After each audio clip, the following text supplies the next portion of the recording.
Good morning. Well, at least it's morning for me. But I just thought I would make a video here. It's been a long time, probably I feel like 6-7 months maybe.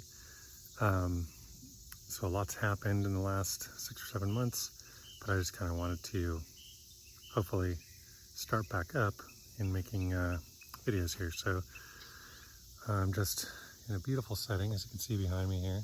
I'm at a customer's place doing some work on their barn. But so it's just a lovely setting, so I thought I'd have that as a background today.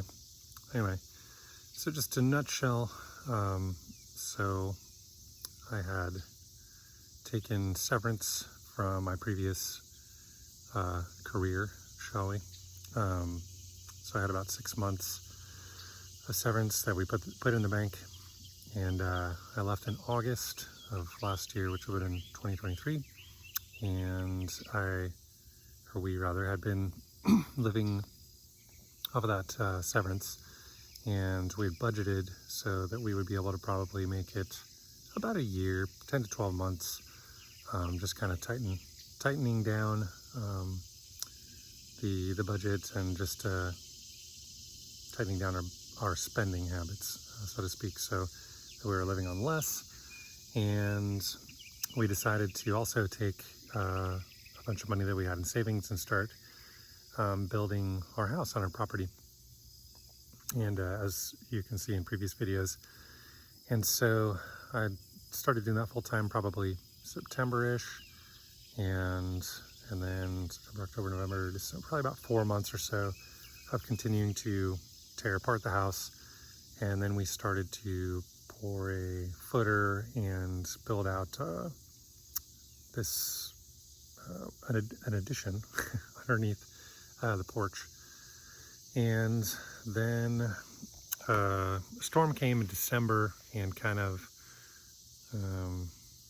wiped out our basement wall, so to speak. So it all that water coming down the hill buckled it, and I think I had a video of that. Again, I apologize, it's been a while. But anyway, so that kind of put the kibosh on continuing to build on our house. Insurance did not cover it, even though we carried an insurance policy. Of course, all good insurance companies like to find loopholes and things, and so they're like, yeah, we're not going to cover that. So unfortunately, we had to abandon that. We still own the property outright, and someday we'll start building probably from scratch on there. But so sort of what the Lord led us to do is to have me start my own business, and through the direction and suggestions of others in our church family, just it was suggested that I start my own business doing things of the same nature that I was doing with our house. Some people call it trades, some people call it contracting, but handyman work, whatever you want to call it. So I kind of had coffee with some people, did some research online, and so end of February, beginning of March, I took the plunge and I started working with my first customer about that same time period, and end of February, beginning of March. And one thing has just led to another. With referrals, I have done zero marketing. It's just been word of mouth, and it's been fantastic.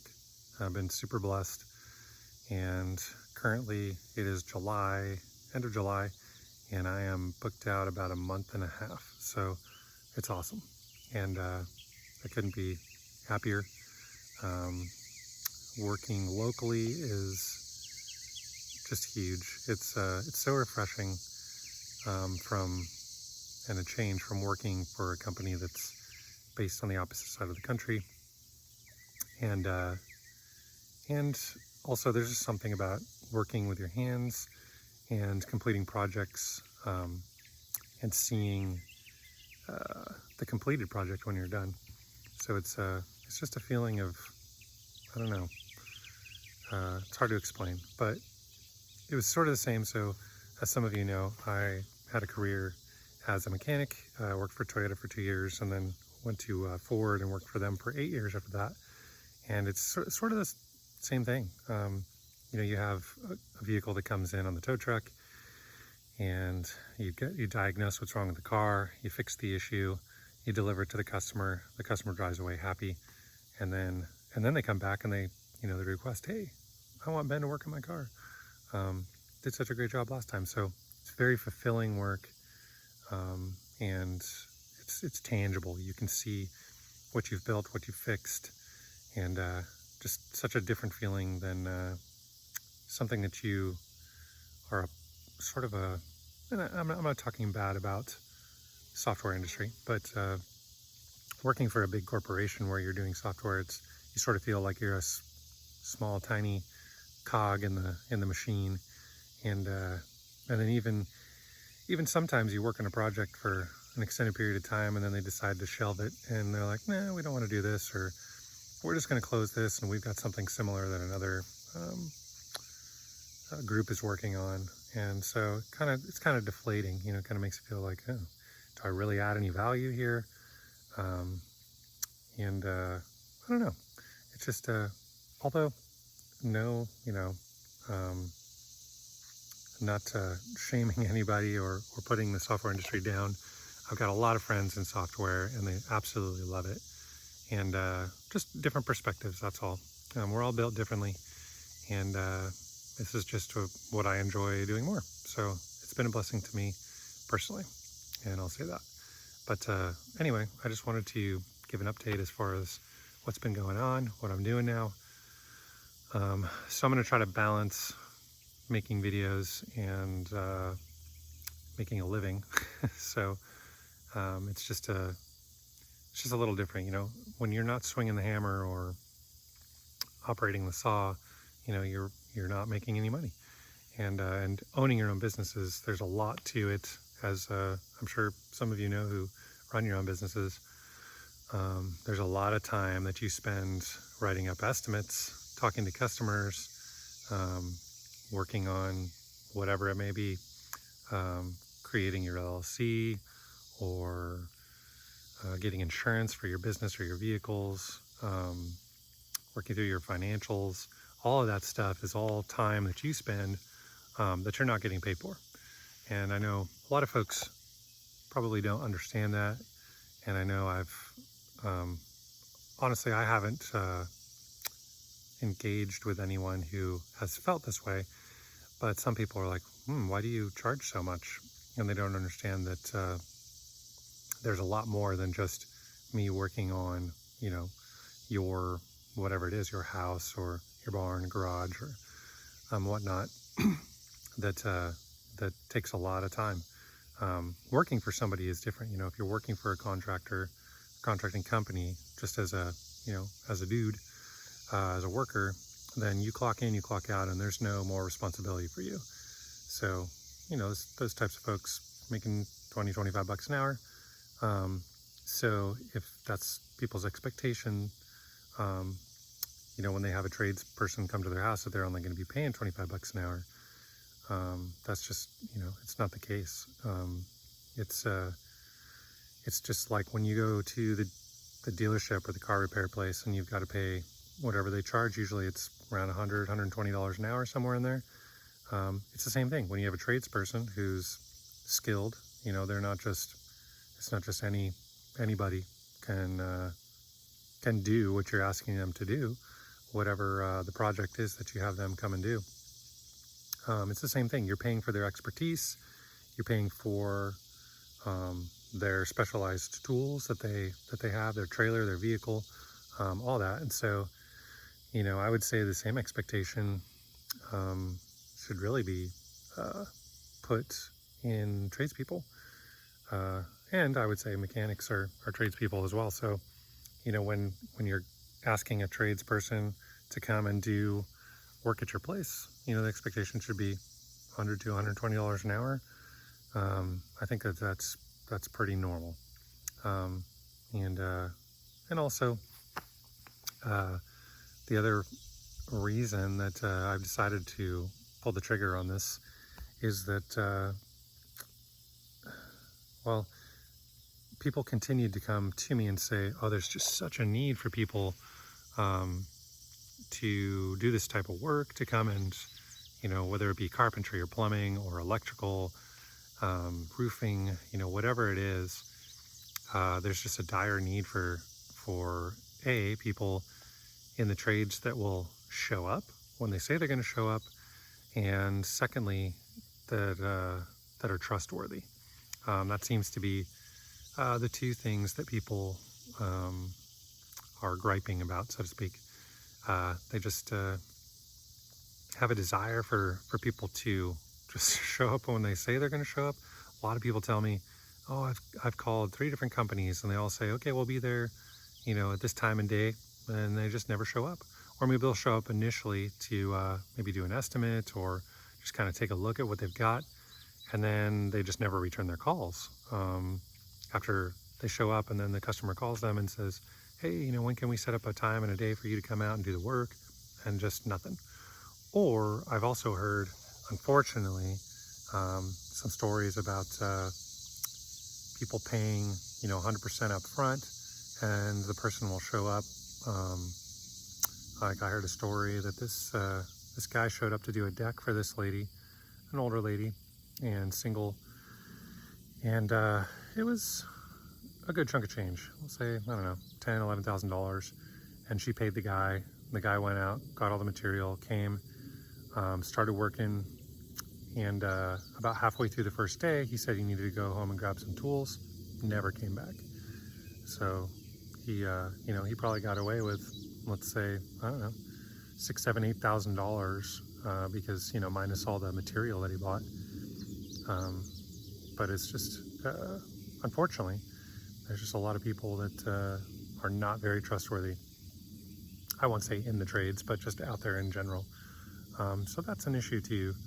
So I'm very happy with my business growing via word of mouth because, folks feel like I've already been vetted. They're like, oh, this guy's been in my house, and or he's been there when we weren't home, and he did the work that he said he was going to do, and it turned out great. So anyway, that's where I'm at. There's a lot of balancing that I'm still figuring out.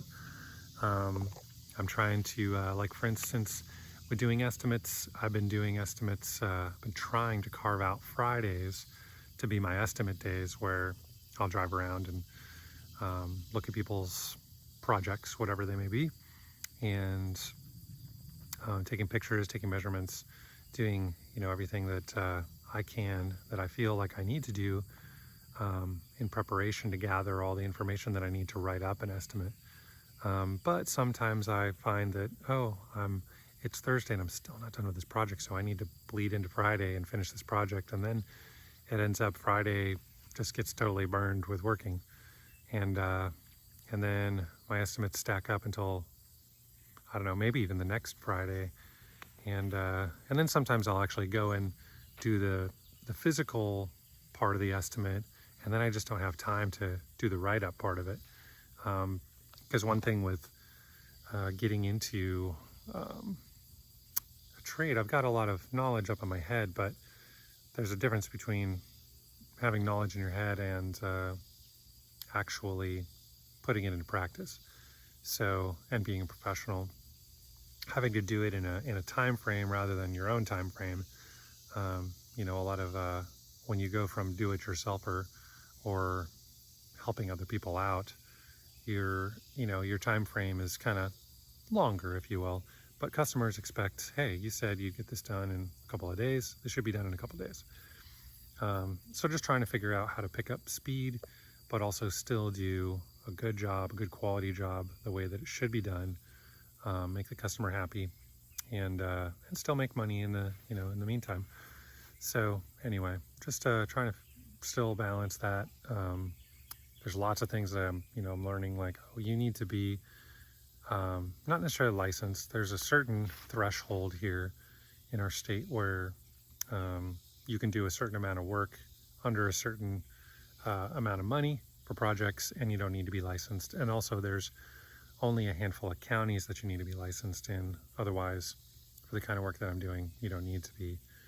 Now, if I was a designated electrician or plumber, and that's all I was doing, then I would need to be licensed, but that's not. I'm kind of doing anything and everything, from swinging a hammer, running a saw, to replumbing houses, all sorts of electrical work, but all of it's, under, I think the threshold's $10,000 or something like that. So, but eventually I would like to get those licenses anyway, just because, it builds confidence with customers. You're like, oh, okay, you've got a license, you've got the knowledge, you know what you're doing.